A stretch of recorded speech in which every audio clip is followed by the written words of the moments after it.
Okay. Hi, I'm Shahid Khan. Welcome to the Yogveda podcast. Today with me, I have the meditation teacher, Kevin Sutter. Welcome to the show, Kevin. Thank you, Shahid. You can tell our viewers who Kevin Sutter is. Yeah, I'm Kevin and I'm 33 years old. I live here in the wonderful city of Bern and I really like to meditate in my free time. I enjoy it a lot. And yeah, I want to share it with other people who are interested in meditation, and that's the reason why I'm here today. That's wonderful. What made you come into the world of meditation? How did you start it? Well, in my childhood, my uncle, he lived in the same building as myself and my family, and I always saw his nice meditation books, and I took them out of the shelf and I tried to read it and to understand it. And one of the first books I read was from Rudolf Steiner, and it was very complicated, but it kind of fascinated me because it was so different. So I read about it, but after one page or two pages, I kind of fell asleep because it was so intense, so difficult for me to understand. And then, as a teenager, I started with Zen meditation. It was very basic. In the school I was in the boarding school, there was a small chapel right at the side of the boarding school. So I woke up in the morning and I went to this chapel to meditate, just for 10 or 20 minutes a day. And I realized that it felt very peaceful and I could concentrate way better during the whole day when I did it in the morning. So it became a habit to do it every morning and at some point also in the evening to meditate. And yeah, it started in my childhood already.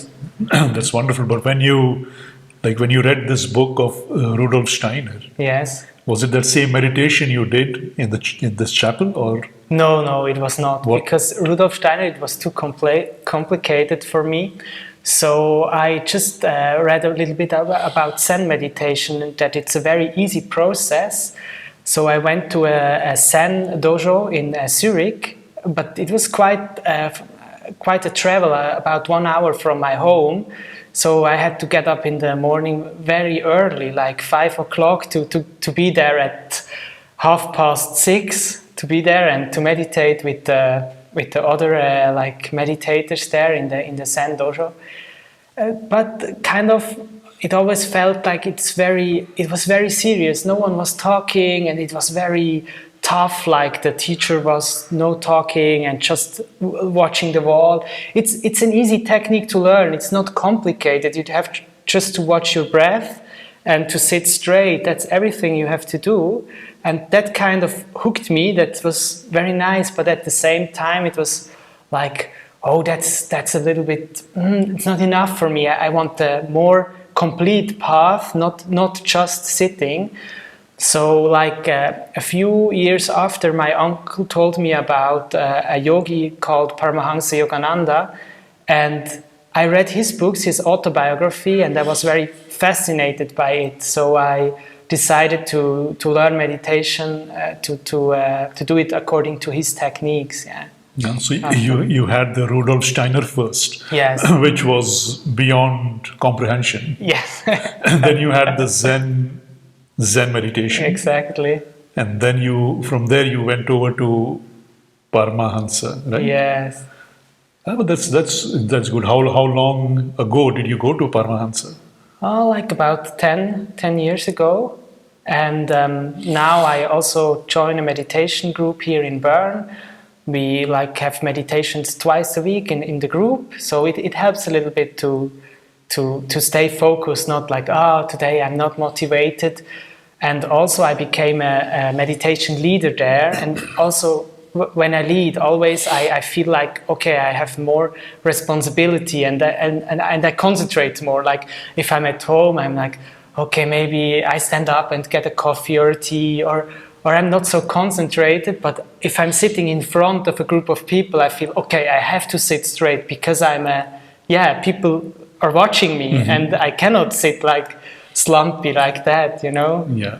It's different when I teach it. It feels like I'm giving something to people, and also yes, they can profit from that. Yeah, we can be as a group. We can grow as a group. Yeah, not just me at my home alone. Yeah. It's Kevin home alone, but Home alone, exactly. growing together as a group.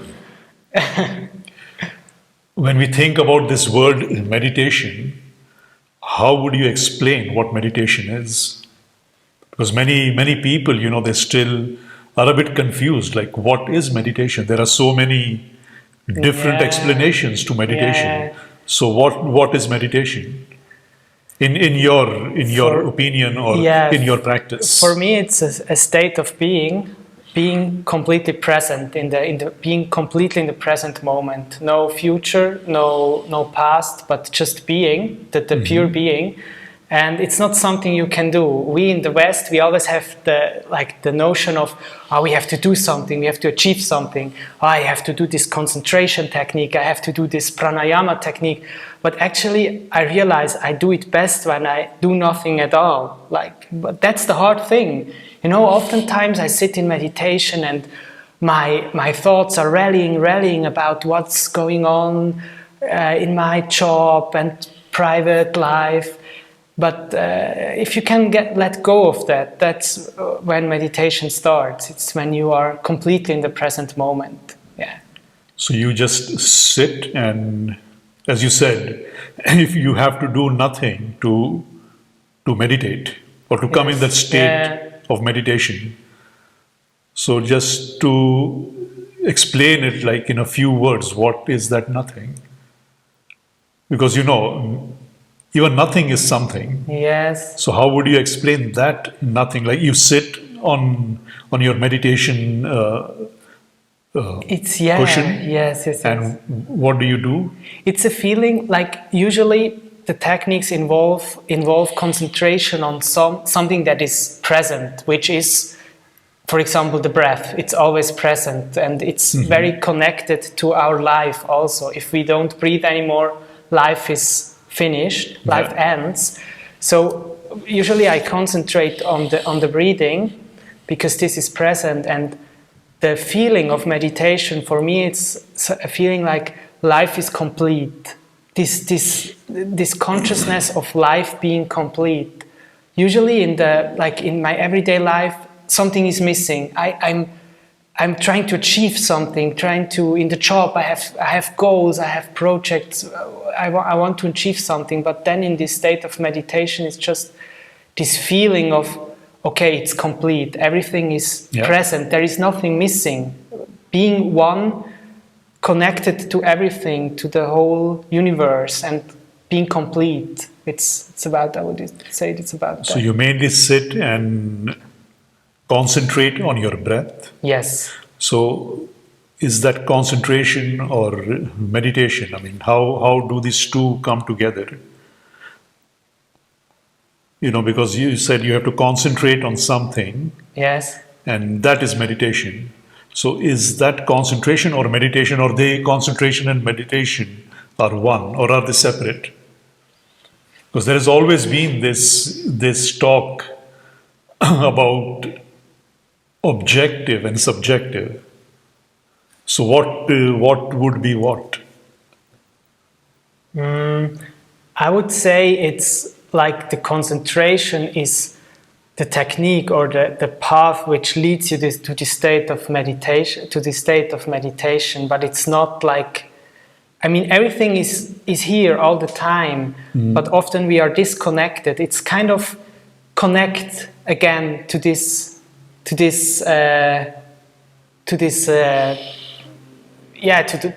universe. It's kind of, we connect to the universe by the concentration, but it's more of like the act of letting go, because it's always here. Usually it's not that we are not connected, we don't know that we are connected. That's the problem. Connected to the breath or to the universe? To the universe, to everything. Yeah. We don't realize that we are connected, and like the concentration helps to realize, to concentrate, to realize what is there, what is here. This connection and everything is here. It's not. We are not separated from it. Mm-hmm. No, I understand what you mean, but if you would explain that to, let's say, someone who wants to come to you for meditation, how would you explain? Like you said, you have to be connected to the universe. What do you mean when you say universe? What is the objective explanation to it? Universe means the stars, the planets. When you say it connects you to the universe, what would that mean actually? Well, it means that I myself, I am created by the universe. So I am connected, my breathing. I'm not created by myself. Even my parents have not created me because they were also created. Yeah. So there is like this going back to the origin of all creation, which is the universe. And it's more like it's a feeling, it's something you cannot explain because you are it. Like if you are, for example, if you have an apple and there is nothing outside of this apple, you cannot perceive this apple. There is no apple because the apple is everything that is. The apple cannot see itself. Only if the apple is separated from you, then you can perceive the apple and say, this is an apple. But with meditation or with this connection, you cannot say, I am connected to this because you are it. It's like you are one with it, so you cannot... It's like a fish in the water. Yes, there is nothing outside of it. So you cannot say, now I'm connected. You just are it. It's just a state of plain being without any, how to say, explanation or thought or it's just being. It's very hard to explain. I know, because that's the whole point of the objective and subjective. Objective can be explained because it's an object, and subjective cannot be explained because it's your own experience. Exactly. And sometimes that is very hard to explain, especially in spirituality. Yeah, exactly. But I think like you cannot explain experiences in general because either you live them, or like the video you were talking about, like the meaning of life. You can see life, the meaning of life, or life as a philosophy. Then you disconnect yourself from life. But life is something you experience. It's an experience, and not like if you make it an object. You separate it from you, and then it's something else. Then it's not life anymore. Then it's like a picture of life or an idea of life, but it's not life. Life is what happens. So I cannot tell you what meditation is because meditation is an experience.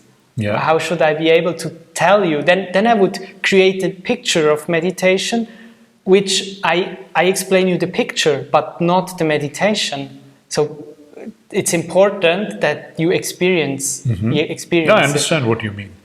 Because in general, I mean, when somebody new wants to start meditation, these would be the questions which come up in the head. And everybody, at least to a certain, not in very depth, but till a certain degree of superficiality, they expect some kind of an answer out of it. Like, okay, if I start meditation, what do I get out of it? Exactly? What happens? How do I change? Why? Because in general, like if in your experience, if you have been teaching meditation, why do people would like to start meditation? What is the purpose or what is their motive behind starting a meditation? I think nowadays it became like an activity to balance out. Like life became kind of very stressful because we are always like involved in various like activities in our everyday life, and for some people it's just to to calm down. I realized that for some it's to calm down and to feel themselves again, you know, what are my goals in my life, what is to have this reference to themselves, because in everyday life they're often stressed out by their jobs, or yes, they have so many duties, so they cannot really relax. So for some it's just about relaxation. And there is also this notion of meditation is something connected to spirituality, so I have to follow. It has this notion of it's esoteric, and some people are kind of, well, should I really do it? It's strange. And for example, if they go to the Zen meditation, which is very pure, they say that there is no goal to it. You just sit. But for some people, I feel like it's not enough. Like they need they need maybe an introduction, an explanation, especially in the Western world. They cannot just do it and accept that they have to follow this practice to realize what it means. So, I can relate to that you say, why should people do it? What do they get out of it? It can be a new experience, for example, something people haven't tried yet. For example, when I was in Lithuania, I did a language exchange there, and I was in a student accommodation.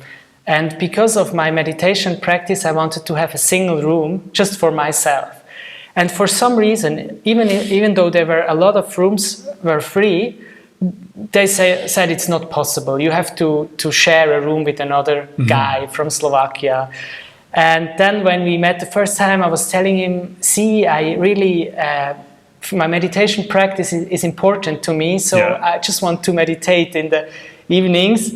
And he was like, Kevin, no problem, it's easy and stuff like that. And I was like, okay, now I have to show it to the people, because I tended to hide it a little bit, because I was like, maybe people think I'm a strange guy or something like that. And then I just sat there in the evenings, and it turned out that the Slovakian guy, he was very interested to learn more about meditation, because it was just something new for him, and he didn't came across it in his life. So he was asking a lot of questions. Why do you meditate? When do you meditate? How long do you meditate? And also the people coming to a room, sometimes I was meditating when people were coming to a room and they were looking at me and, what is this guy doing? And I was like, oh no, it's so strange to sit here when all the people are watching me. And at some point in the kitchen, there was a Spanish guy, and he was like, hey, Kevin, we can meditate together. It didn't even came to my mind, but he was like, hey, we can meditate together. And that's when I started okay, why not sharing it with people? And we meditated together. We had a very good laugh, because I was telling him, like, now concentrate on your breath. And they couldn't keep themselves. They were so... It was amusing for them. It was amusing for them, yeah. But it got very serious, because more people wanted to join. And in the end, it turned out like I have meditated with half of the student accommodation, because all the people wanted to try it. And of course, I'm not saying meditation is the key to everything. You have to do it. It's like, it opens you, it changes your life and stuff like that. Just for me, it's a method of calming down, but also to learn more about myself. Because when I'm in meditation, all the thoughts are going on in my mind. I watch them and I realize, okay, maybe I have to change something there, or I learn more about myself. What is at the current situation? What is kind of concerning me? What is and it proved to be very helpful for me. You know, some people say you have to travel, you have to read books, and I don't say meditation is better than that. It's just a different method to learn more about yourself and life in general. It's one path, kind of. Yeah, that's a good explanation. Just to go back to something you said before, that people somehow connect meditation to some religion or esoteric. What is the reason for that? that's where it gets critical. I think it has a lot to do with the media, you know. They are always like, there is this word, for example, guru, which means someone who dispels darkness or dispels darkness. And like, I think it's not so used in our Western world or in our hemisphere. It's not, we are not used to this idea of having a guru or of having like, meditation is not, it's not very much rooted in our, we have prayers, which is somehow gets maybe, similar. There is some resemblance of prayer, and that might be the reason people think meditation is kind of prayer, and prayer is religion, and religion is bad because church has done all this bad stuff in the past, and we really have that the idea that like science is everything, like science, like this rational thing is everything, but that's not true, because we are also emotional beings, and emotions you cannot explain with science because it's something different. Let's say love, for example, it's something people feel. If you try to explain it, it's not love anymore, and you also cannot measure it. I mean, science has brought us very far, you know, but also I think there is something more, and maybe this something more gets often connected to, it's religion, this is religious, or I have to do that, I get punished if I don't do it, and this is, it gets connected to this for some reason. But aren't there some forms of meditation which promote these things also, like this esoteric ideas and religious ideas? I think there are, or it all, as everything, it has been misused by people, you know, this guru thing, and that, you heard about it in the media, that the gurus, they did bad stuff with their disciples and kind of stuff like that, and that's what you hear in the media, you know, that's when it's in the media. For example, there is also articles in the web, like news, which are completely wrong, and they're proved to be wrong. There are no citations about, for example, Paramahansa Yogananda, that he had children, that he had, he did strange stuff, but there is no proof of that. What kind of strange stuff? Because I've never heard about it, actually. Yeah, like he did stuff with his female disciples. He had children with his female disciples and stuff like that.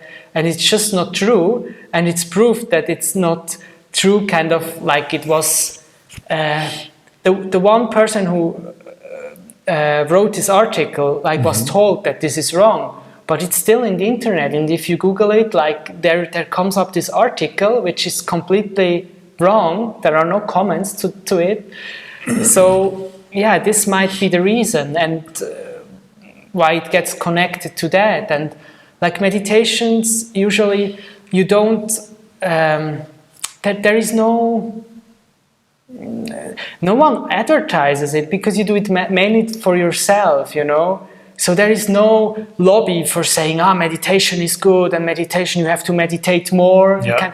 Unfortunately, there is no lobby for it, but I mean, because it's a very good thing for the people, because and what you hear, the stories is always, or mostly what you hear in the media is when people misused, like they made out a business of it, or they got financial advantages, like there was this guru who took all the money from the disciples, or as I said, did strange stuff to the disciples, and it's always this story you hear in the media about. This could be a reason why it has a bad reputation, or it gets connected to this religion and abusing of what people. Advice would you give to someone who wants to start meditation in terms of how to choose a teacher? Because as you said, there are so many bad apples. Yes. So how can someone recognize a bad apple? What are the red flags? The red flags. It's hard to say because luckily, I never came across a bad teacher myself. But there is like, you can just start it by reading a book about it and then start it on your own. Or the easiest way is just download an app and do the meditations with the app. You can do it for yourself. I mean, you don't need a teacher in the beginning. You just do it for yourself. Like you sit at home.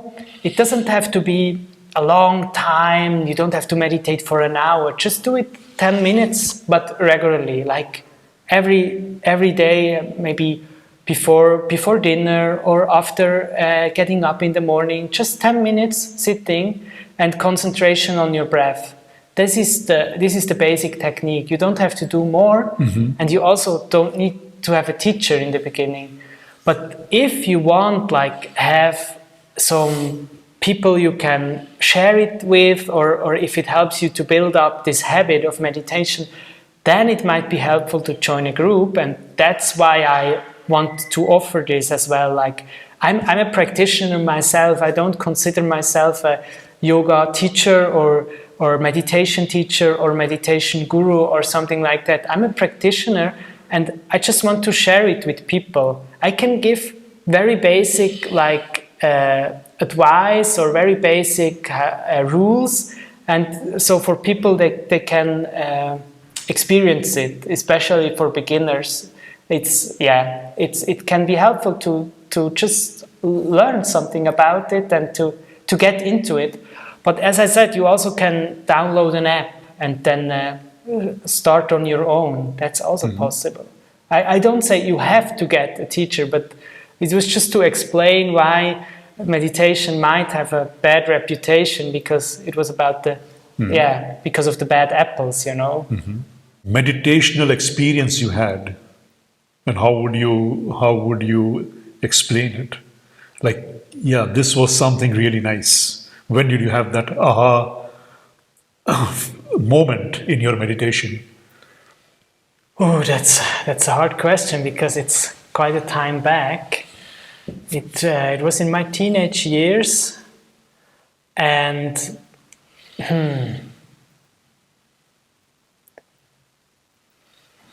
first, like, I was always very fascinated by my uncle, because I knew he got up in the morning very early to meditate, because maybe it was also because he couldn't sleep. I don't know anymore. But then I tried it myself, and I think it was in this chapel when I meditated, and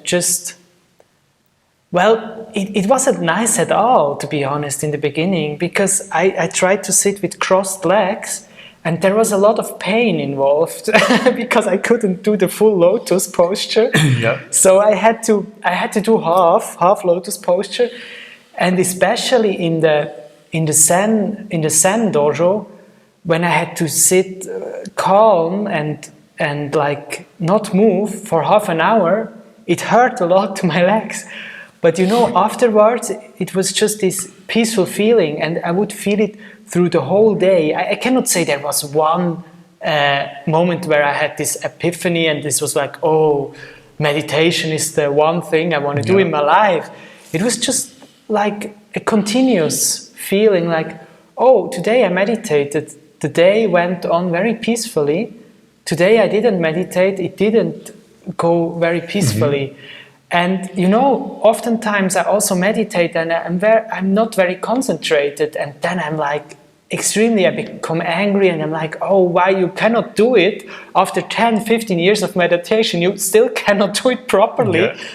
But then I go out in my everyday life, and I feel like, oh yes, it had some effect on me. Yes, that it did and change something. There is still that slight thing. Yes, still that slight thing. Even if you don't feel it at the moment, you feel it later on. Exactly. I feel it later on, and at the moment it feels like, I'm not concentrated, thoughts are rallying, I'm not focused, it hurts, back pain, That's when I realized also, there were times when I was very focused on meditation, and it was kind of an escape. So what I learned personally about myself during this time was you need to have a balanced life. I mean, as I already said, meditation is not the key to everything. It's one part who can help certain people or maybe a lot of people, but it's one part in life that can help you to cope better with life. But you still have to do the other duties. What would the other parts be to complete that? Like you said, meditation is one part. So what would you add to it? Well, I think people have to have some work or some purpose, like something they enjoy doing during their everyday, like also working with the hands, something practical. Mm-hmm. We are here in a physical world, and I think it's important that we like bring our ideas and visions into this physical world. It cannot be like, for some rare individuals, it can be that they're just sitting the whole day in meditation, like this is this ideal of this yogi sitting in a cave the whole day. But for most people, they want to have family, they want to have a job which then fulfills you.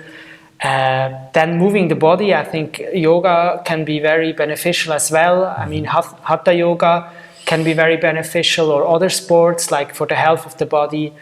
Then nutrition, like food, have good food is also like have healthy food. Enough movement in your everyday life. So it's different parts. It's not just meditation. Meditation. So you mean to say there should be some purpose in life? Yes, exactly. That is important. Yes, purpose. That you are passionate about something. You're passionate about something. You want to realize something in this world, and that's something. Actually, that's something that is connected to meditation again, because this purpose, in my opinion, is very individual. Only you can know it. No other people can tell you what this purpose is. And you can feel it when you sit in meditation. It's something you can come closer when you sit in meditation. Like the question, who I am, and what do I want to accomplish in my life? You know, why am I here? Why am I here? Like, there is. What answer did you get when you asked that question? It's very hard to say. When I was a teenager, I felt like I want to have a computer. I felt this strong, like, attraction to computers, and I couldn't tell why. And my mother, like, she told me, like these times, not many people had computers at home, and they were very expensive. And I told my mother, I want to have a computer, and she was 3,000 francs. No way. Yeah, when they came out, what do you want to do with the computer? And I was like, I want to work with computers. I want to program. I want to play games. Okay, I was honest to some extent, but also I want to work. And she was like, okay, what do you want to work with computers? And I myself didn't know exactly either what exactly, but I felt this strong intuition that I have to have a computer. Mm-hmm. And then after half a year of always like telling her or begging, finally she bought me a computer, and then I started programming night and day. I learned more. I started to that became your purpose in this world. It's not the only purpose. As we say, like, everybody's born with a purpose in the world, and with meditation you can understand that, right? The purpose is not. It's you give yourself the purpose, and only you can realize it by intuition. And usually children, they have this natural way of coping with life. They have a playful approach to life, and they just do what they like, and they feel what it's good for them. I would say not all the time, mostly. Okay, they want to have sweets, which is not good for them, maybe. But you cannot eat ice cream all day. You cannot eat ice cream all day, but it's something that only your intuition can tell you what your purpose in life is. And let's say, for example, an athlete who's very good, isn't that his purpose of life? Is his or her, or somebody who's good at painting, isn't that their purpose of life? You're born with a certain natural talent, and that becomes your purpose of life. Could it be that way, or you mean, or is it something else? Not necessarily. It's not. I think it's not solely about productivity. So what can I do best? It can be an artistic thing, because when you're natural in something, automatically you chase that path, and you become so good at it that it becomes very financially also very good for you, because if you're good at something, you are the best in it. Yes, and that exactly. becomes financially, but isn't that a part of the purpose of life? Or can that become meditation? That you're like, when you see somebody, let's say, conducting orchestra, they're deep, in that. Can that state be compared to a meditative state? Yes, absolutely, it can absolutely, be, absolutely. Or, for example, a child playing, it's a meditative state, because they're not thinking about what's tomorrow or what was yesterday. They're just playing it to the fullest, just fully present. And just recently a friend of mine asked me, what should I do in my life? I have no idea what I should do in my life. And maybe I should do this, maybe I should do this. And I told him, like, just what do you like to do? What do you feel? Do you want to do in your life? What can I do? What can I do? You cannot answer this. Your rational mind cannot answer this question, because there is no answer. You can do this, you can do this, and of course, when it comes to like economics, with some activities you can get.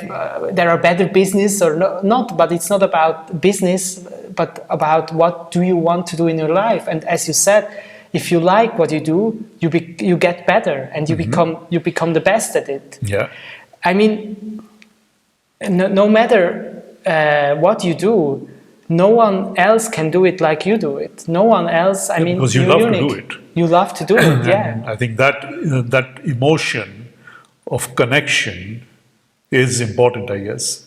I don't know. Yes, Love is a very strange word. Love is a strange word. I never understood it. Yeah. and I still don't understand it. What it actually means. Yes. Because you see people falling in love one day and falling out of love the other day. It's like it's a strange thing. Yes. So I cannot myself connect to it. But does meditation have anything to do with love? Can you love meditation so much that you go deep into meditation because of that aspect of emotion, or I don't know what you can call it?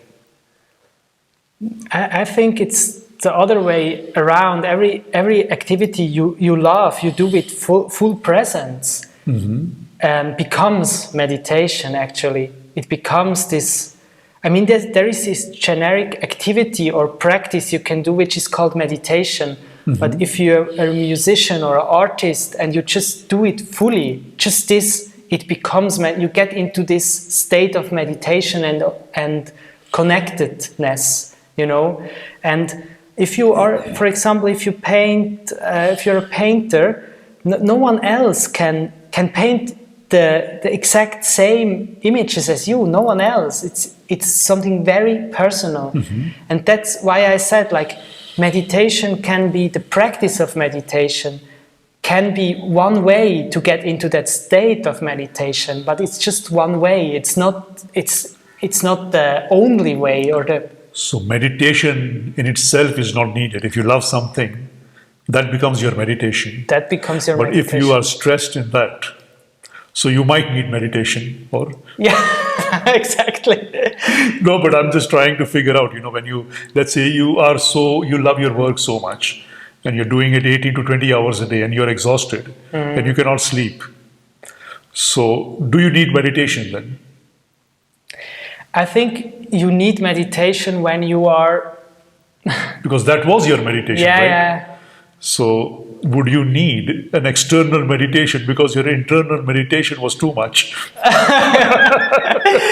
Yeah, No, I think meditation cannot be too much, because if you're in a meditative state, you're doing something just for the sake of it now, not for a result. And if you are in a state of stress, if you're stressed out, it's oftentimes because you are running after something, after some result in the future, and that makes you stressed out.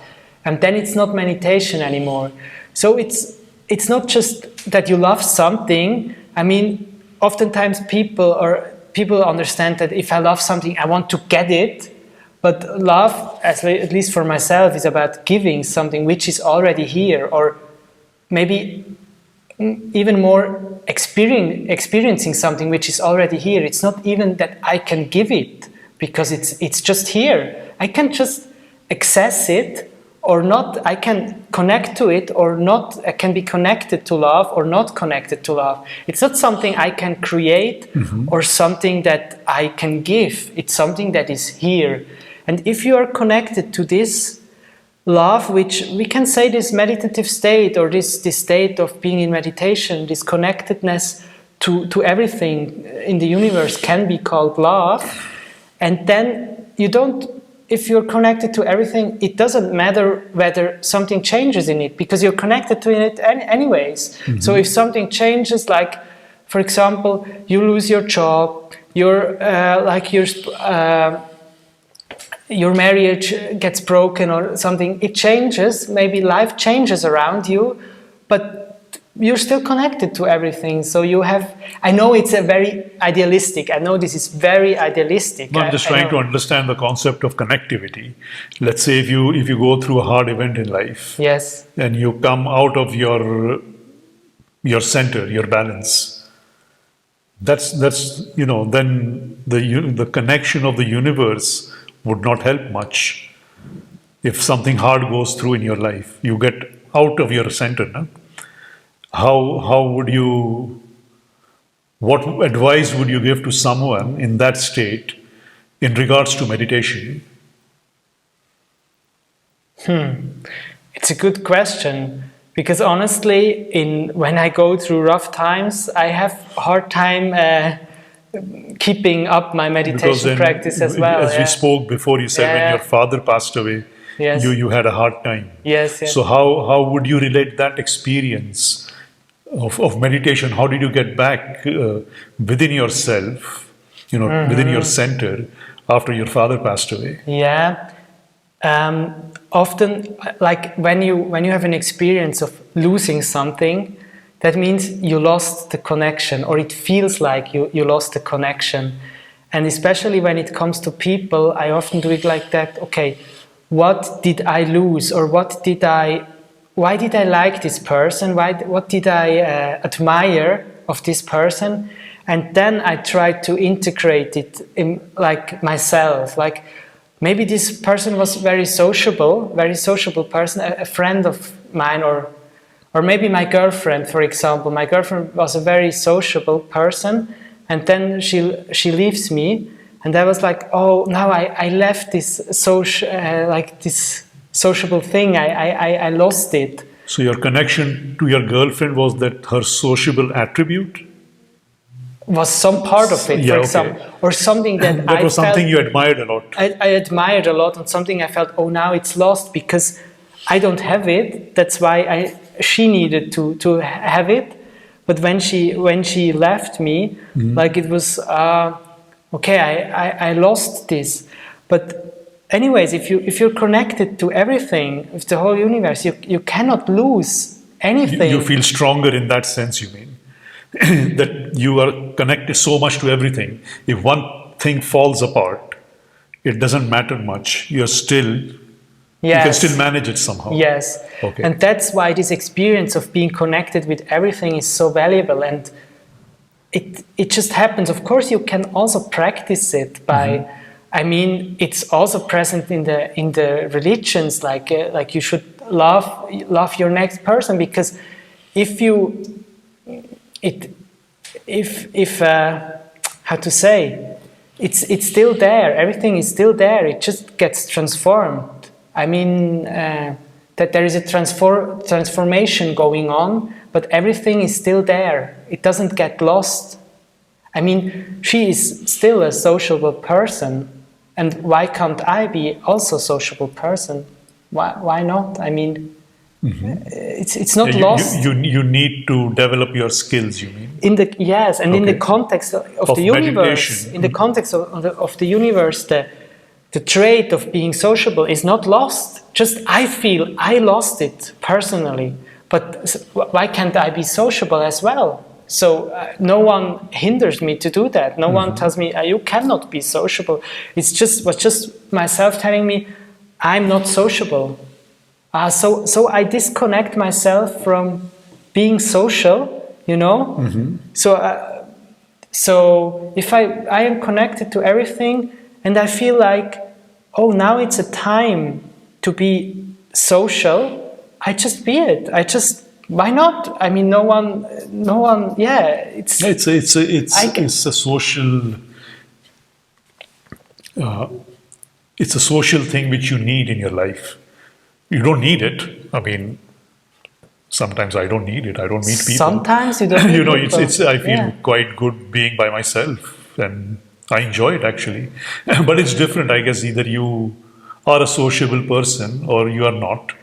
Or you are not and you miss it, or you don't miss it. I think there are quite a lot of shades to it. But it's up to one's own self.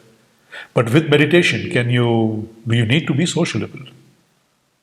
Or no, not necessarily. It completes you in a certain way? It completes me, or it makes me feel complete, and I don't need to. Like I said, meditation is like being in the present moment, and like each situation in life demands a different behavior. And if you are in a meditative state, I think you can just show this behavior, whatever is needed in every situation. You are just transparent, and you do just like what is needed at the moment, you know.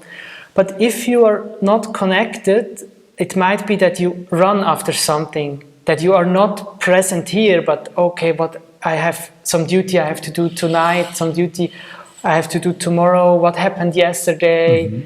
You are not in the present moment, and that's when life becomes a struggle, because I think mostly we hurt ourselves by these ideas how life should be, and this has a lot to do with our own sense of mortality. We know that life ends at some point, so I can miss something, for example. If I do that now, I can miss something.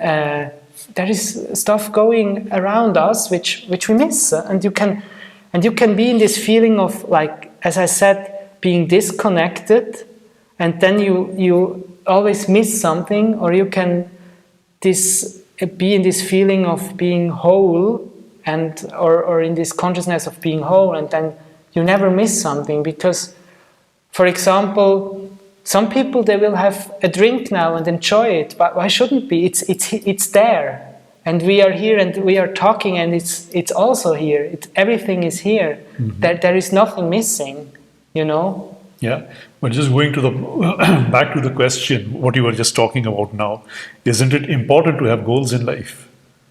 You know, if you're chasing something, isn't it important to have a certain achievement goals in life? Yeah, I think it is, as I said. Because that gives your life a purpose. It gives a purpose, yeah.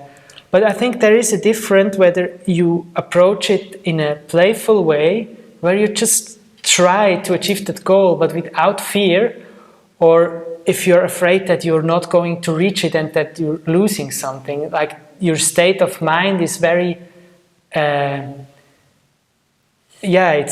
it's where it decides, like, whether or not you will be in a meditative state or not. I mean, do you feel like everything is already here and you can play with it and transform it and have fun or create something meaningful out of it, but everything is already here? Or do you feel that something is missing? And if we are connected, like if we feel disconnected, like we feel, oh, I have to watch after this body, and if this body dies, everything is gone. But it's not gone. My body is gone, but there are numerous bodies or numerous human beings in the world still. If my body is gone, it's not everything is gone. It's still here, and also my body is not gone. It just transforms. It changes to ashes, but it's not gone. All the atoms. I mean, everything is made of atoms. It's still here. And atoms don't die. They don't die. Exactly. Atoms just recycle. Yes. But what happens to you then?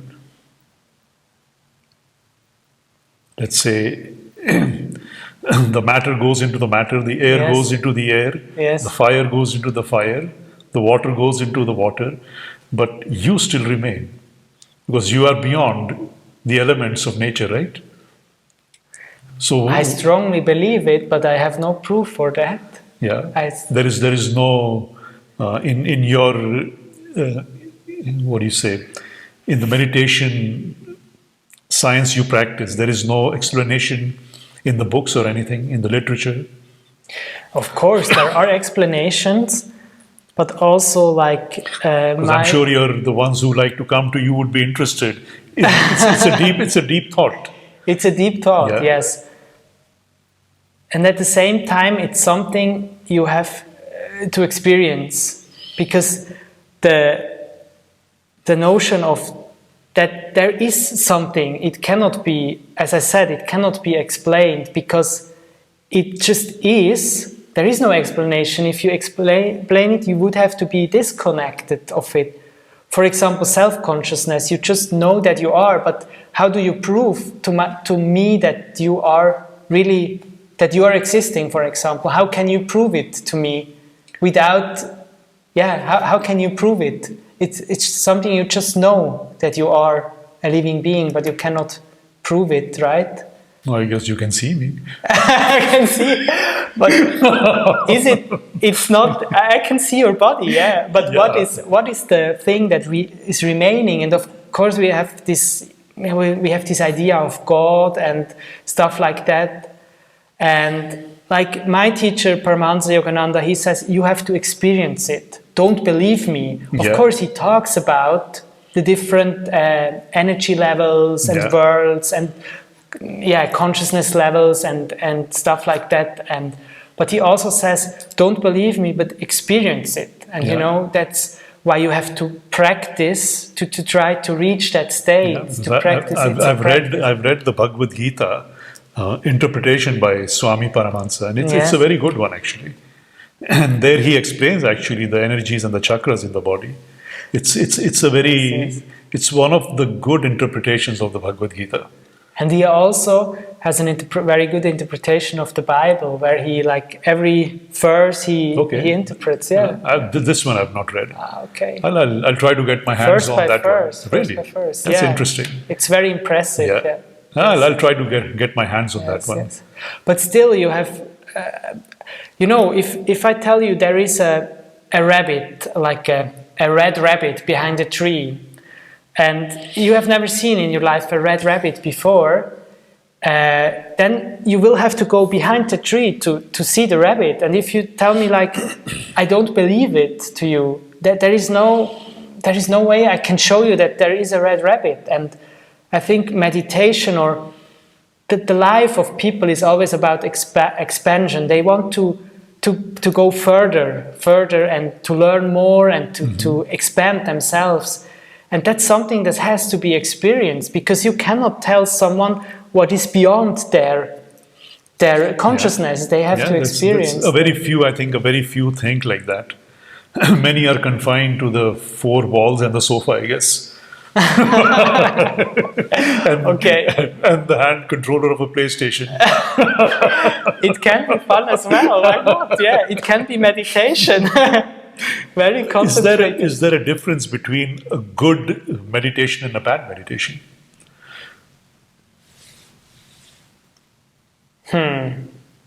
Or what would you call? Of course, there is a difference between. I mean, what is considered good? You have to feel how meditation can help you best, or how you can gain the most out of meditation. And if you feel like meditation for you is about relaxation, and you can relax very easily with your meditation practice, then the goal is it's done. I mean, then the purpose is fulfilled. I don't tell someone you have to achieve that and that state for it to be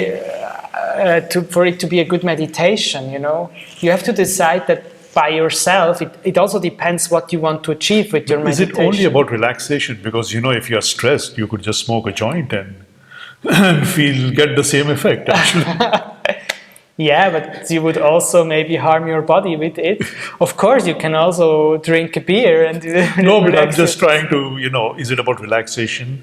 Is it about self-realization? Is it about expanding your intelligence? There are different phases to spirituality. Yes. And is it only about relaxation, or is it more than that? No. But I think relaxation is the first step. The first step to it. People feel like they are getting into a peaceful state, and that feels good, like they can let go of their everyday problems and stuff like that. And this is just the first state where you can feel like, oh, it relaxes me. And then the second state is about realizing what is going on in my life, like awareness of just my life, what is going on in my life, what is important to me, what are my problems, what could I change to make it better work, my life actually.